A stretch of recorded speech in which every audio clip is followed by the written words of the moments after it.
আসসালামু আলাইকুম, welcome back to new another class. I hope তোমরা সবাই অনেক ভালো আছো। আমি আজকে ক্লাসটা কি করতে যাচ্ছি না, লং করতে যাচ্ছি না, কারণ আমাদের যে লাস্ট ক্লাস ছিল ওইটাতে আমি অনেক বেশি লং টাইম কথা বলেছি, আজাইরা কিছু কথা বলেছি এবং কিছু বেনিফিটেরও কথা বলেছিলাম। যাই হোক, আমরা প্রথমেই আমরা থার্ড নাম্বার যে আমাদের রুলস আছে ওইটা আমরা করে ফেলি, কমপ্লিটিং সেন্টেন্সের। তো এখানে হচ্ছে কি এটা হচ্ছে এত কমন, মানে আমার কাছে আসলে কোনো ওয়ার্ডই নাই যে এক্সপ্রেস করবো তোমাদেরকে। মানে এটা খুবই কমন, এটা তোমাদের খুব ভালো করে বুঝতে হবে, এটা ভেরি ইজিও করা তোমাদের জন্য। দেখো এখানে কি আছে, যে কিওয়ার্ড আমরা কি দেখব, কিওয়ার্ড দেখে আমরা বুঝতে পারি যে এটা কোন স্ট্রাকচার অ্যাপ্লাই করতে হবে। ইট ইজ হাই টাইম, কি আছে এখানে, it is high time or it is time. তার মানে কি এটার মানে কি অথবা হতে পারে যে আমরা এখানে এটার মানে হচ্ছে গিয়ে কোন একটা কাজ তুমি আগে কি করেছো, অলসতার কারণে ওই কাজটা তুমি করতে পারোনি বা করোনি, কিন্তু এখন এমন একটা মোমেন্টস এসেছে বা এমন একটা সিচুয়েশন এসেছে তোমার সামনে, এখন তোমাকে এই কাজটা করতেই হবে, মানে না করলে নয়, এইরকম একটা অবস্থা। তার মানে কি, মানে যে কোনো কাজ হতে পারে, এনি কাইন্ডস অফ ওয়ার্ক, তোমাকে মানে ওইটা করতেই হবে, মানে এখনই হচ্ছে উপযুক্ত সময় কি করার, ওই কাজটা করার। তাহলে আমরা it is high time or it is time যদি থাকে, তাহলে এখানে আমরা কি স্ট্রাকচার অ্যাপ্লাই করতে পারি। স্ট্রাকচার হচ্ছে গিয়ে আমরা একটা সাবজেক্ট দিব, ইটস ভেরি ইজি, তারপর আমরা কি দিব, V2, কি দিব, V2। তারপর আমরা আমাদের ইচ্ছে মতো আমরা অবজেক্ট বা এক্সটেনশন দিতে পারি, ঠিক আছে, অবজেক্ট বা এক্সটেনশন আমরা দিতে পারি। মানে এটা কিন্তু তোমাদের কম্পালসারি না, ওকে, এটা না দিলেও চলবে, বাট তোমাদেরকে ফার্স্ট অফ অল যেটা হচ্ছে প্রায়োরিটি দিতে হবে সেটা হচ্ছে সাবজেক্টের পর V2 মাস্ট অ্যাপ্লাই করতে হবে। তাহলে চলো আমরা একটু দেখি এটা কি হয়। আমরা ভালো করে এটা বুঝলাম যে it is time or it is high time, এই কিওয়ার্ডের জন্য আমরা কি ব্যবহার করব, ইনকমপ্লিট সেন্টেন্সকে কমপ্লিট করার জন্য আমরা সাবজেক্ট, একটা সাবজেক্ট দিব। যদি সাবজেক্ট অলরেডি থাকে তাহলে তো বেস্ট, যদি না থাকে তোমরা একটা সাবজেক্ট দিয়ে দিবা, তারপর V2 ব্যবহার করবা। V2 মানে কি, ভার্বের পাস্ট ফর্ম, কি form, past form, present past past participle.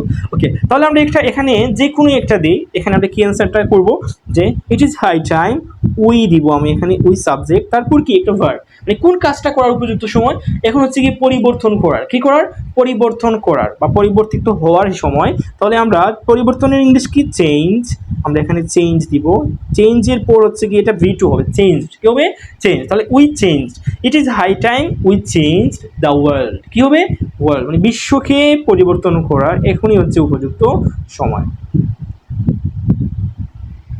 I hope তোমরা খুব ভালো করে এটা বুঝতে পেরেছো, রাইট। দেখো এখানে it is high time we change the world. এখন আমরা আরেকটা সেন্টেন্স বলতে পারি যে ইট ইজ হাই টাইম, আমরা যদি অন্যভাবে বলি, it is high time we studied attentively, কি হবে, উই স্টাডিড অ্যাটেন্টিভলি, আমাদের মন দিয়ে পড়াশোনা করার এখনই হচ্ছে উপযুক্ত সময়।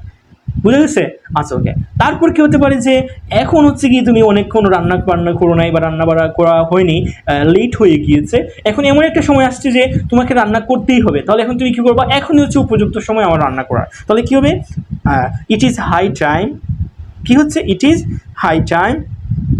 তারপর কি হতে পারে, হাই টাইমের পর আমরা দিব যে সাবজেক্টের পর V2, আই কুকড, কি হবে, আই কুকড, আমার রান্না করার এখনই হচ্ছে উপযুক্ত সময়। তাহলে it is high time by time, এটা লেখার সময় আমরা এখানে এটা দেখি যে it is high time I talked to you, okay, it is time I talked to you, মানে তোমার সাথে কথা বলার এখন হচ্ছে আমার উপযুক্ত সময়। বুঝে গেছে এটা, আই হোপ খুব ভালো করে বুঝেছো। আমরা একটু এটা দেখে ফেললাম। এখন আমরা দেখবো যে এই স্ট্রাকচার যদি বুঝে ফেলো বা এই যে রুলসটা ভালো করে বুঝে ফেলো, তাহলে তো তোমাদের জন্য ভেরি গুড। আর যদি না বুঝো অফকোর্স কমেন্ট করবা, আমি তোমাদেরকে আবার দরকার হলে বা প্রয়োজন হলে আমি তোমাদেরকে আবার ওটা দেখিয়ে দিব, ঠিক আছে। তাহলে পরে কি আছে আমরা একটু দেখি, পরেরটা কি হবে, দেখো পরেরটা হচ্ছে গিয়ে এখানে আমরা দেখবো যে কি আছে, টু ডট ডট ট্রু। আচ্ছা, এটা হচ্ছে কি ওয়ার্ড, কি হচ্ছে এটা কিওয়ার্ড। তাহলে এই কিওয়ার্ডের জন্য তোমাদেরকে কি অ্যাপ্লাই করতে হবে, ভালো করে বুঝবা। যে আমি পড়েছিলাম, আমি যখন পড়তাম ওইটাকে কীভাবে পড়তাম, যে বড় ঠু এবং ছোটো ঠু, ঠিক আছে। বড় ঠু মানে কি, দুইটা ও থাকলে হচ্ছে কি ওইটা হচ্ছে গিয়ে বড় ঠু, আর একটা ও থাকলে ওইটা হচ্ছে গিয়ে ছোটো, মানে ছোটো ঠু, ওটা ওইরকম আমি পড়তাম ওইটাকে, মানে ছোটো ঠু বড় ঠু এরকম। তাহলে ওইটা তোমরাও চাইলে ওইরকম পড়তে পারো অ্যাজ ইউর উইশ, বাট হচ্ছে গিয়ে দেখো এখানে আমি কি করি, এখানে হচ্ছে কি আমার টু আছে, রাইট, এটা হচ্ছে আমার কিওয়ার্ড। এখন তারপর এইটা মোস্ট অফ দ্য টাইম বা অনেক সময় কিন্তু এই টুটা দিবে না, বুঝতে পারছো, এখানে শুধুমাত্র একটা অ্যাডজেক্টিভ দিয়ে দিবে। এই যে অ্যাডজেক্টিভ আছে না, এই টুটা দিয়ে দিবে, বাট এখানে টু দিবে না। এখন তুমি বলবা যে স্যার তো বলেছিল আমরা যে ক্লাস করেছিলাম বড় একাডেমিতে যে বড় টু এবং ছোট টু দুইটা থাকবে, ঠিক আছে, এরকম টু দুইটা থাকবে। এখন ওইটা না থাকলে তুমি জাস্ট এইটা দেখেই বুঝবা যে পরেরটা কীরকম হবে, না থাকলে তুমি এটা টু দিয়ে দিবা, ঠিক আছে। তাহলে এটা স্ট্রাকচার কি, যে টু এর পর টু প্লাস v1 কি হবে, v1, বুঝা গেছে? এটা ভেরি ইজি। তাহলে আমরা কি বুঝতে পারলাম যে মানে শেষের যে টু আছে আমাদের যে প্রেপোজিশনাল যে টু আছে বা প্রেপোজিশনের মতো দেখতে যে টু, ওইটার পর আমাদেরকে একটা v1 ব্যবহার করতে হবে। মানে ওইটা কি ইনফিনিটিভ পড়েছে, অনেকে হয়তো যে ইনফিনিটিভের মতো এখানে বসছে এখানে, ঠিক আছে, টু প্লাস v1। তাহলে আমরা এখানে কি অ্যান্সার দিব, এটা যে হি ইজ টু উইক, সে কিসে দুর্বল, কিসে দুর্বল, সে কোনো একটা কাজে হয়তো দুর্বল। আমরা এখানে একটা কাজ দিব, তাহলে রান দিব, টু রান, রান। তাহলে এটা কি হইল, অ্যান্সারটা আমাদের he is too weak to run, সে দৌড়াতে খুবই দুর্বল, বুঝা গেছে?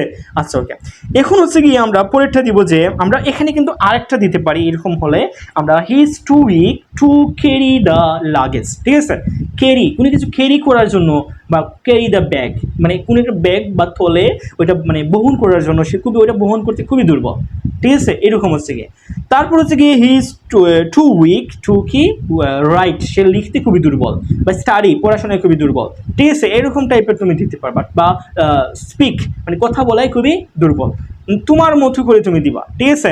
আচ্ছা ওকে, তারপর কি the boy is too good, এখন দেখো আবার হচ্ছে গিয়ে টু আছে এবং টু আছে, কি হচ্ছে v1 দিব আমরা। তাহলে ছেলেটি কি খুবই ভালো, কিসে খুবই ভালো বলে একটু আমাকে, যে একটা v1 দিবা, মানে খুব ভালো হবে, কিসে খুব ভালো, হচ্ছে গিয়ে সে হচ্ছে গিয়ে স্টাডি, টু স্টাডি,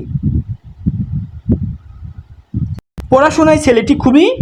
আচ্ছা ওকে, তাহলে আর কিভাবে মানে ভালো হতে পারে, কথা বলাতে আমরা এখানে দিতে পারি স্পিক, তাহলে he is too good to speak in English, তাহলে আমরা এখানে দিতে পারি to speak in English, in English, মানে ইংরেজিতে কথা বলতে খুবই কি, সে খুবই ভালো, রাইট। আচ্ছা ওকে, আমার কাছে মনে হয় তোমরা খুব ভালো করে এই যে আছে এই যে রুলস দুটো আছে না, এইটা এই রুলস এবং এই রুলস 4 নাম্বার রুলস খুব ভালো করে বুঝতে পেরেছো। যদি বুঝতে পারো তাহলে এইরকম সেন্টেন্স দিয়ে কমেন্ট করবা, এরকম সেন্টেন্স তৈরি করবা, ইট ইজ হাই টাইম দিয়ে, টু টু দিয়ে, তারপর আমরা আগের ক্লাসে যেগুলো পড়েছিলাম ওইগুলো দিয়ে তোমরা একটু প্র্যাকটিস করে কমেন্ট করে আমাকে জানিয়ে দিবা, এবং আমি দেখবো নেক্সট ক্লাসে আবার হচ্ছে তোমাদের সাথে নতুন কোর্স নিয়ে। জন্য এতটুকু, এবং যদি ভিডিওটি দেখো যারা দেখবা প্লিজ তোমরা সবাই প্রত্যেকেই ভিডিও শেয়ার করে দিবা, এবং লাইক কেন করো, আমি এত কষ্ট করে ভিডিও করি, এত তো সহজ না ভিডিও তৈরি করা। তোমরা অনেকেই দেখো মানে তোমরা কিন্তু করো না, কমেন্টসও করো না, এটা হচ্ছে তোমাদের মানে এটা হচ্ছে দায়িত্ব, মানে কষ্ট করে তোমার ভিডিও তৈরি করছে, বা যারাই দেখবা প্লিজ একটা করে কমেন্ট করে যাবা, একটা লাইক দিয়ে দিবা। আজকের জন্য এতটুকু, আল্লাহ হাফিজ।